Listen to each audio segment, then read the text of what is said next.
assassinations in South Africa. So this Odinga is essentially a CIA destabilizing operation in Kenya, and he's got a Odinga Islamic Alliance to crush the Christians in Kenya, but this also reaches into Ethiopia, it reaches into Uganda, Congo, Tanzania, and a whole bunch of other countries in that region. So all of Africa is a battlefield in flames between the US and the Chinese, with Obama leading the charge to kick the Chinese out for geopolitical reasons. Number 7, radically expand federal control over family farms and ranches through the Animal ID and Premises ID system.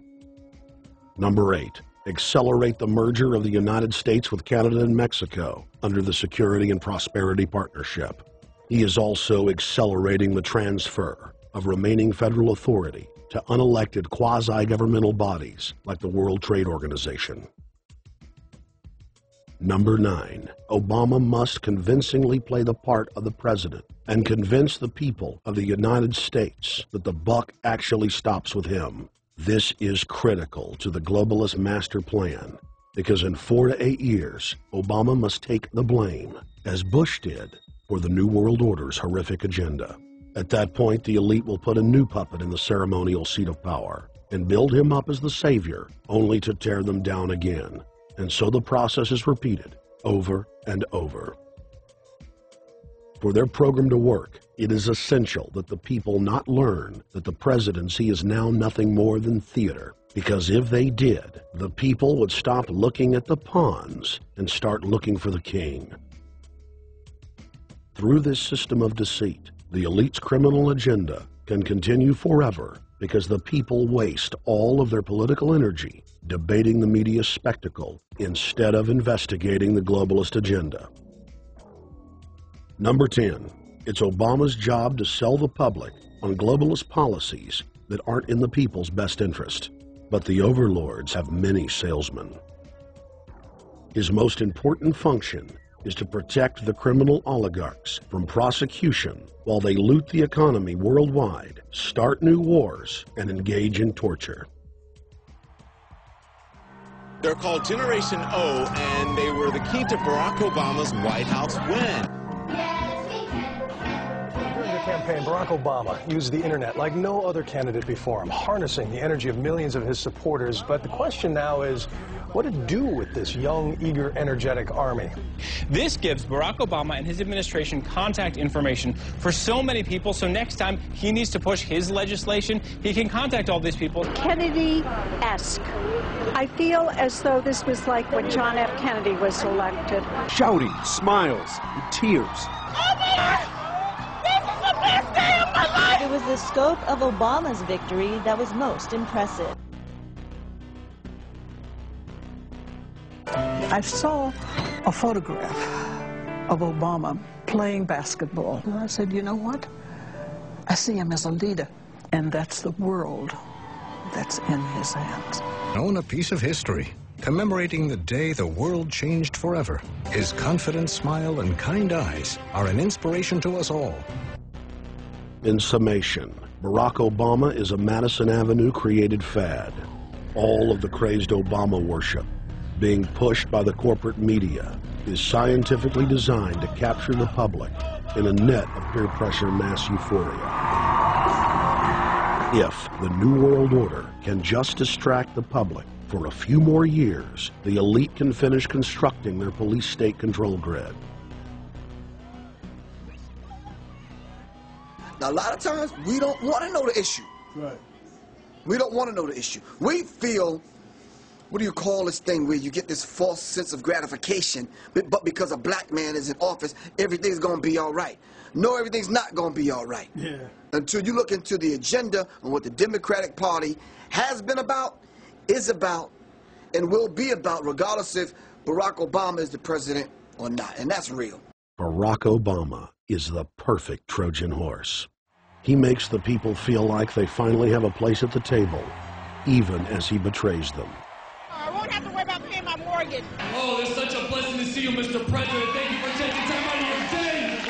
Never in my life would things like this ever happen. Sadly, Many Obama supporters can't see what's right in front of their faces because they've already invested their very identity in this artificially created cult movement. Throughout history, it has happened over and over again. People turn their intellect over to cult of personality mass movements, and it's happening again. The evidence presented in this film is documented fact, and those that ignore what history has taught us do so at the peril of us all. As frightening as the information in this film is, there are many things we can do to stop the globalist agenda dead in its tracks. First, we expose the cult of Obama for what it is, a sad hoax. Next, realize that we are all being propagandized 24/7.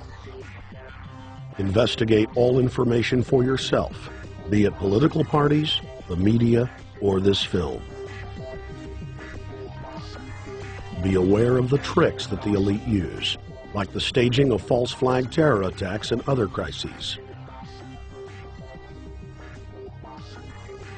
Rediscover the Constitution and Bill of Rights. Promote a culture of true liberty. There is a reason the internationalists are attempting to destroy the sovereignty of all 50 states. They know it is one of the biggest threats to their domination. The federal government has been completely hijacked by foreign interest, and more than 25 states have recognized this fact and are moving to block the New World Order at the state level by declaring their 10th Amendment powers. But most important of all, there is a huge awakening taking place in the United States and across the world against the globalist agenda. Free people everywhere are joining together and saying no to corruption and tyranny and no to world government. This is the center of endurance, and endurance is what wins wars. Not how many people you kill, but how long can you endure. George Washington lost almost every battle he had, but he endured.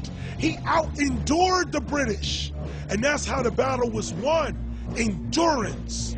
And each and every one of you watching this, every single one of you, is just as important as the people who were our founding fathers, as that you are just as important as the Sons of Liberty who met in the 1770s to philosophize about freedom, to philosophize about a republic, to philosophize about a truly free country with a republic. There's 1 billion people on the planet. It only takes one to change it. Are you the one? There may be everybody in your classroom bugging out. Your whole school may be on fire with kids wild and bringing guns at, but are you the one? Nature has a way of abundance. Nature puts out a lot of stuff looking for the one. So if you're going to go along with the trend of let's just kill each other, let's disrespect each other, then you're part of nature's plan as well, to be part of just the excess. But if you think more of yourself than just being the excess, you'll do more for yourself. Are you the one? Everybody's not going to make it, but you